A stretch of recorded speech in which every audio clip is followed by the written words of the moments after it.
Hello, I'm Hyunmi Song from Chungnam National University in Korea. First of all, I would like to thanks to the organizers for holding this wonderful workshop and also giving me this good opportunity to present my work. So today I would like to talk about the impact of cosmic filaments on galaxy properties with this title, so Beyond Halo Mass, the Role of Vorticity-Rich Filaments in Quenching Galaxy Mass Assembly. So we have seen so far from many different observations the diversity of galaxies, and I'm showing you a collection of galaxies from Galaxy Zoo as an example. And as you all see, they look very different, right? And this such diversity in, for example, galaxy stellar mass, star formation rate, gas content, spin, morphology, or color, etc., have been explained so well as functions of halo mass and local density. And the figure on the left showing the star formation rate and red diffraction of galaxies in the plane of halo mass and local density from Peng et al. 2018 shows that the halo mass is actually the most important factor, but not the only factor. And in the meantime, we have seen also from many different observational survey data, such as Swan Distant Sky Survey, and also from many different cosmological simulations, that galaxies do not live alone, but do live in a cosmic web. I especially like this figure borrowed from Christophe Pichon, although I didn't ask him.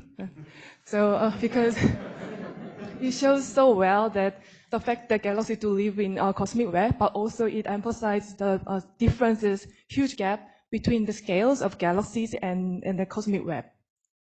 But we still would like to connect these two factors, like the galaxies and cosmic web, despite of this huge gap.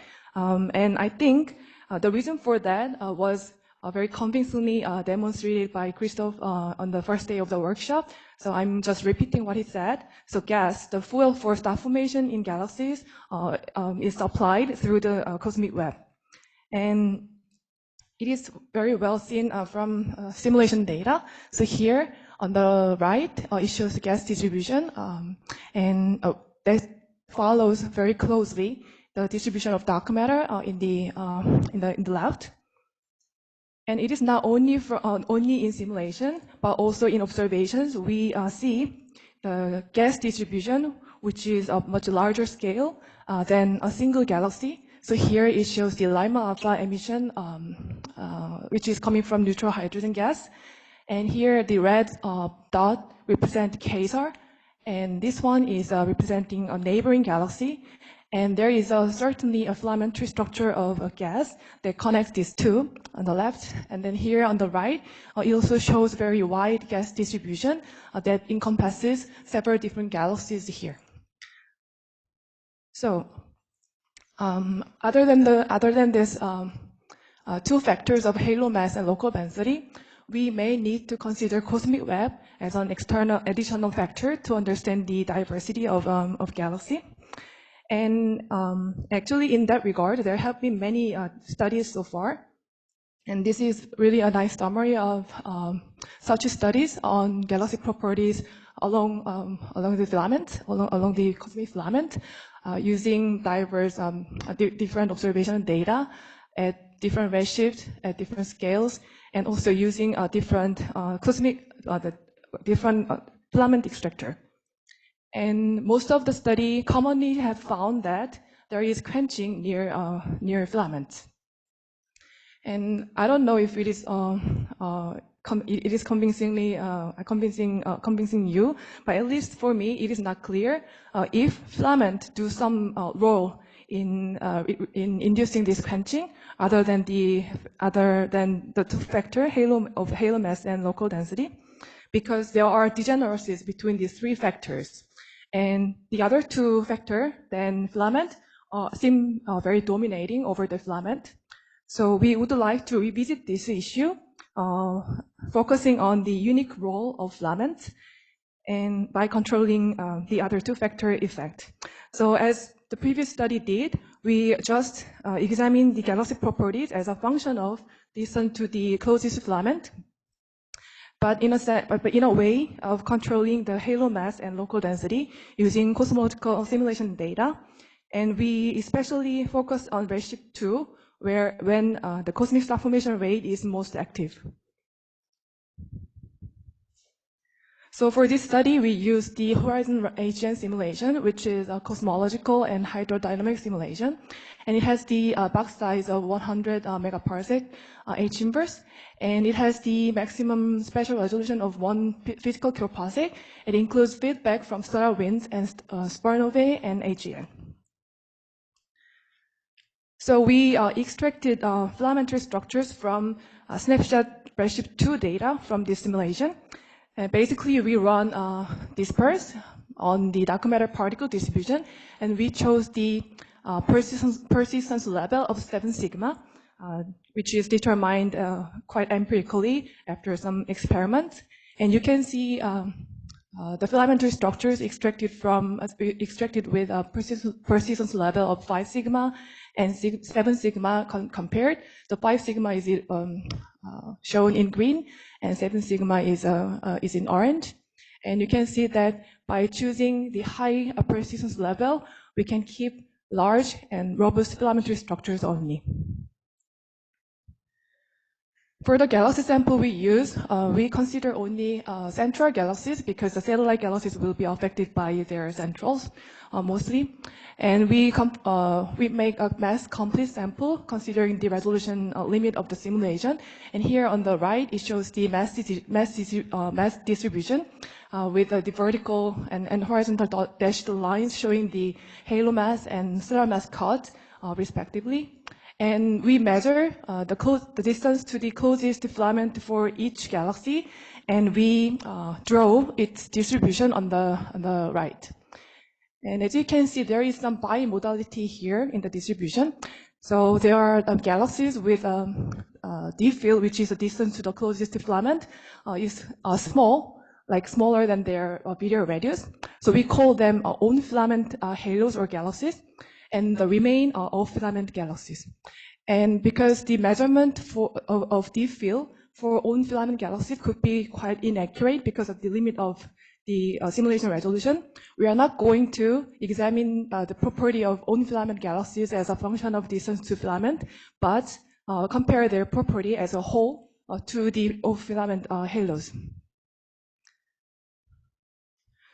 So to find the unique role of filaments, we needed to control the other two factors. So we defined the median trend of stellar mass or star formation rate as a function of halo mass, because halo mass is the most important factor and the dominating one. So here you can see the distribution of our galaxy sample, and you can see the median trend represented in red with 1 sigma scatter. And then we define so-called residual, represented in delta, as the offset from the median trend, but normalized by the scatter. And then you see that the stellar mass residual and star formation residual don't depend on the halo mass as expected, because we removed, and which guarantees that we have removed the effect quite well. And what I'm going to show from now on is mostly this residual quantity calculated this way, and in the plane of the distance to filament and also local density, the two other factors. But before looking at the residual quantity, let me show the stellar mass and star formation rate as they are in the plane of distance to filament and local density. And as you can see, the color gradients show that these two quantities mostly vary with local density and barely vary with distance to filament. But you should be aware that these trends can be partly or mostly caused by the halo mass. Right? So to check that, here you can see that the halo mass on the same plane, and then indeed halo mass changes mostly with a local density. So what about the residual then? So unlike those on the left column, you can see the residual on the right. which change mostly with distance to the filament, not with a local density. And what is shown here, according to this trend, for the same halo mass, the galaxies that are closer to filament, this direction, show enhanced galaxy mass assembly, but up to a certain distance. And then as approaches further closer, it shows rather suppressed mass assembly. And this enhanced mass assembly is kind of what we would expect based on the fact that a filament is gas-rich environment, but why is it suppressed at further proximity? So we wanted to understand this phenomena, so we investigated the gas distribution in and around the halo. So we divide a halo into several different shells, of which thickness is 1/10 of virial radius. And then we calculate the gas density residual, and then see their trend on the same plane of distance to filament and local density. And in the outer shell, shown here, you see that the gas density increases with increasing density and decreasing distance to filament, which is understandable because in those directions, in general, the gas density increases, right? However, the gas density in the inner shell shows a bit different behavior, like it decreases with decreasing distance to filament here, like this.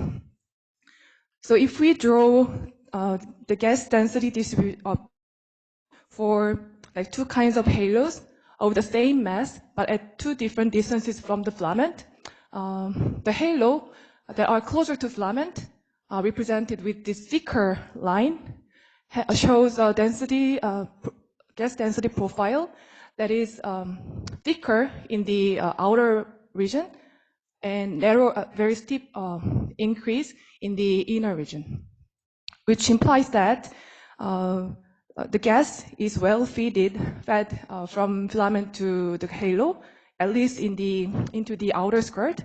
However, somehow it seems not be delivered efficiently into the inner region of the halo.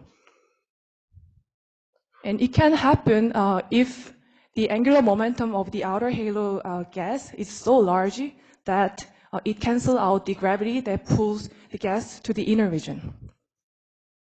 So to confirm this, this time we calculate the gas spin residual in the same shell, and we indeed find that the gas spin residual increases with decreasing distance to filament. So a halo, if it is close to filament, somehow its outer halo gas retains some large angular momentum, which makes the gas transfer to the inner region where its central galaxy resides is hindered, which makes the outer part gas-rich in the sense that there is more gas than what is expected given the halo mass, and whereas the inner part gas-poor, which eventually suppresses the star formation at the center. We questioned if on-filament galaxies continue to follow this trend of off-filament galaxies. So I'm plotting all the residual quantities as a function of distance to filament.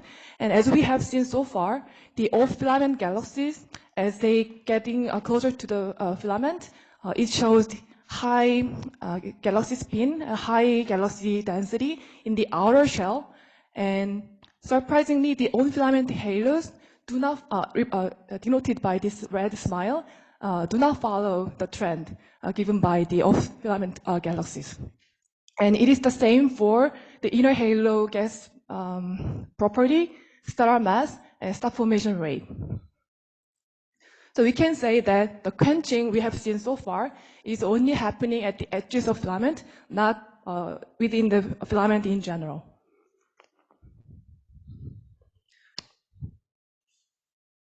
So according to a previous study by Legel et al. 2015, so they found the high vorticity at the edges of filament, and it decreases as goes to the center of the filament, and also it will decrease as it goes farther away from the filament, right? And maybe this high vorticity of the matter at the edges of filament may be the reason for the high angular momentum of the outer halo gas, like spinning top. So we can find easily the examples that fit in quite well this scenario. So we find the halos that have quite low star formation rate residual, written as here like minus 1.2.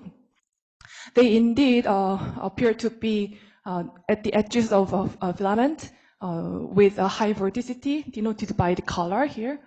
And then on the contrary, we find halos that have high star formation rate appear to be far away from the filament. So indeed, maybe this high vorticity of the filament at the edge may be the cause of the quenching at the edge of the filament.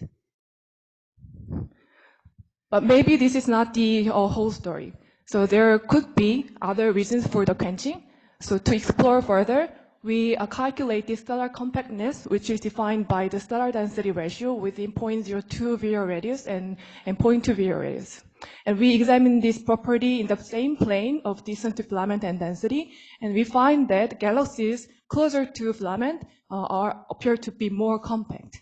So we know that a compact structure can suppress the star formation by stabilizing the gas distribution, and which will cause the hindering of the gas transfer into the central region, which is called known as morphological quenching. So maybe these are helping as well, working as well, together with the high vorticity of the filament.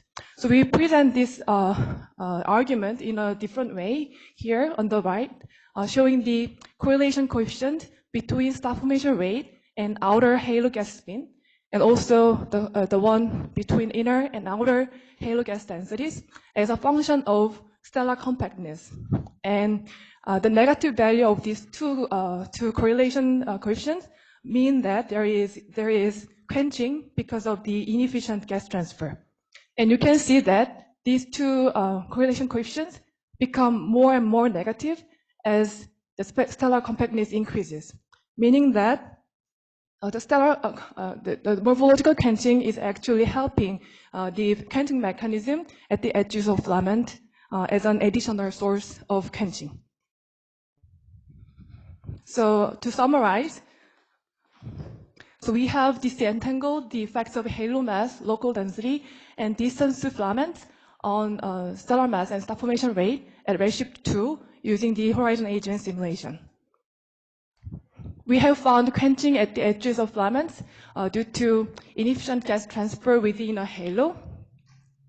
And it is due to large angular momentum of the outer halo gas, which is seemingly due to high vorticity at the edges of filaments.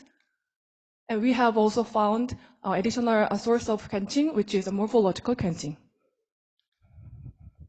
So further investigation are being conducted by tracking individual halos around the filament in time, which is partly presented by Hanna this morning. And also other investigation will be conducted with higher resolution simulations and also for lower redshifts. So I will stop here and thank you for your attention.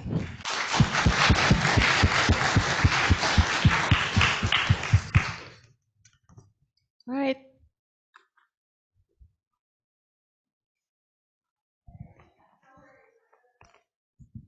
Well, thank you. That's really impressive. I was wondering if you could help us to think about how we might be able to design observations that support your theory.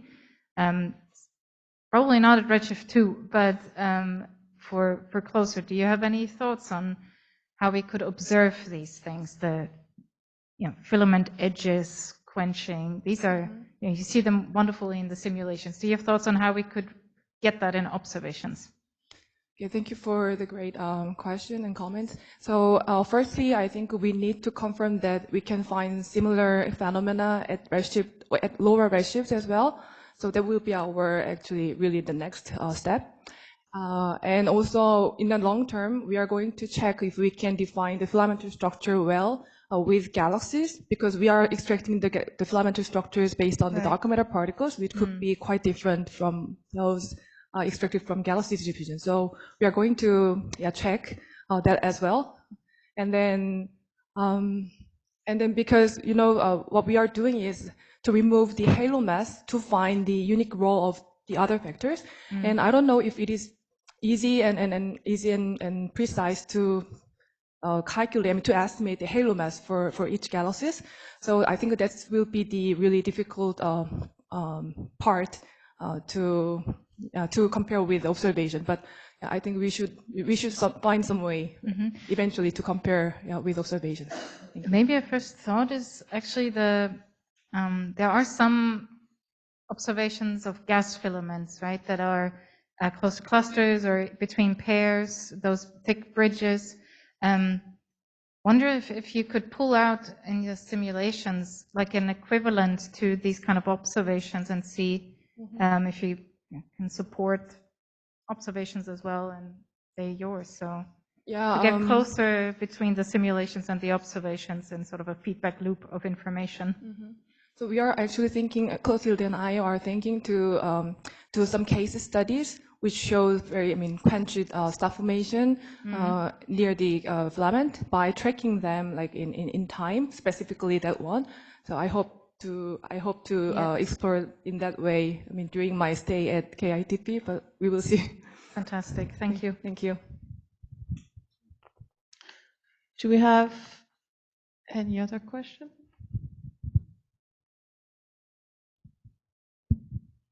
Sorry, I can't resist to ask a question about angular momentum. But so if I was to look at particle trajectories, which of course you cannot do in horizon AGN, what would you be expecting in terms of like the trajectory of the gas that is infloating with higher angular momentum? Are you just expecting that it's like inspiraling for longer, or? I expect so, and I think that this is really an important question. So if how long that gas will remain in that radius. So yeah, that should be explored. And I guess the follow-up question is that how does that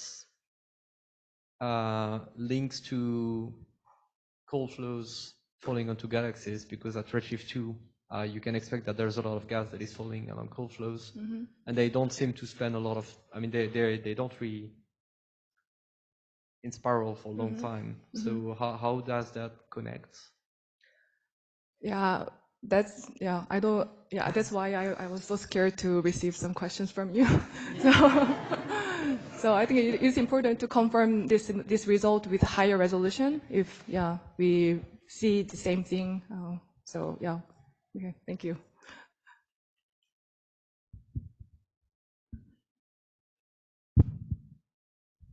This isn't really a question for you. I was going to ask at the end of the last talk, but it's a general question. I'm supposed to be a theorist by training, but I'm perturbed by some of these theory talks, trying to find out what the physics is inside simulations as though they're real, and not focusing enough on a clear science question that will progress us. And it may just be a language thing or a how you give the talk thing, and you know perfectly well what you're going to do when you have real data. But I do have a sort of general concern that, all of these simulations have subgrid physics built into them that's almost certainly wrong. And trying to understand exactly how things work on filaments should be for proposing tests for what to do with the real data so that we can build better simulations that have the right physics and so on. So it's not really it's not a criticism of you or a question for you really, but there's been several talks where it's a little bit like somebody studying the physics of Minecraft or something. And I'm like, well, okay, but hold on a minute, right? So I don't know if anybody has a general feel. Am I totally barking mad here, or? Yeah, I totally understand what you are saying. I feel in a similar way when I analyze the simulation data. But I do really appreciate, the simulation people who try to improve their simulation to be matched with the observation.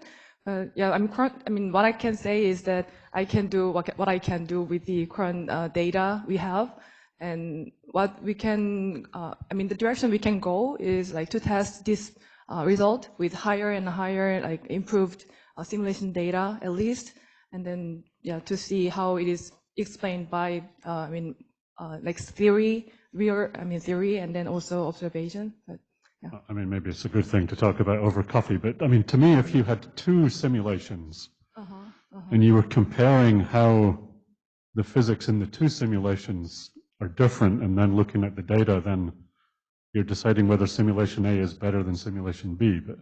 But it doesn't even seem like that's what people are kind of doing. But maybe they are, and I'm just missing the link.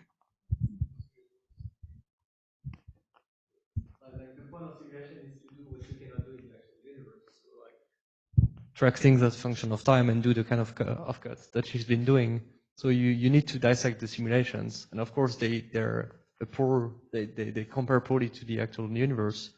But like the first step is to dissect it, and then you come up with tests of things that you think is happening in the simulation, and then you eventually make a prediction of what you should observe if you were to do it.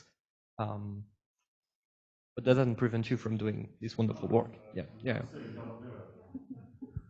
Well, anyway. I'll just maybe add a quick comment on that.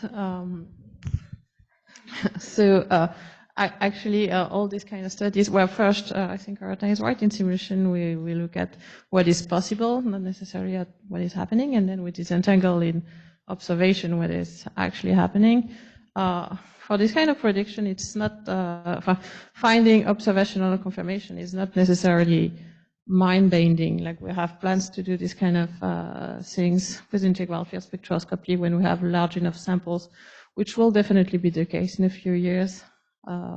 Talking, for instance, about the Hector survey on the Anglo-Australian telescope, we have planned to do exactly this kind of things. You can use V over sigma or spin in the distance to filament, distance to node thing, and we use the same residual method to correct for mass and density effect. So it actually translates, in that case, I think it translates very easily from the simulation to the observations.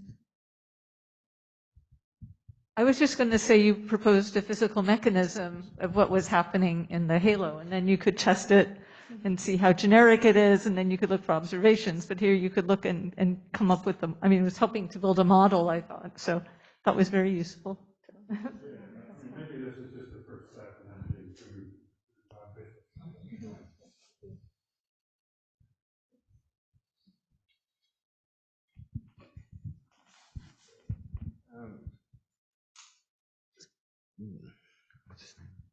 Douglas, so to answer maybe your question, the motivation for this work was originally a purely theoretical work done in 1998 with Francis Bernardo, where we're trying to compute how much vorticity would be generated during shell crossing in clusters to see whether the signal would dominate weak lensing. That was before the emergence of weak lensing as a way of doing cosmology. And what we found was that there was some vorticity being generated in the process. And so in some sense, this is a follow-up of this idea. So it was driven by a theoretical, physically motivated consideration. And so the question is whether you can see it at the level of the kind of complex physics that is going on. So while I agree in some sense with what you're saying, I don't think in this instance it's a good example of going blindly. We know we collectively know where we're going here. And it was theoretically motivated before being sort of going blindly into a simulation. Thank you. I think we can thank Hyunmi again. Thank you.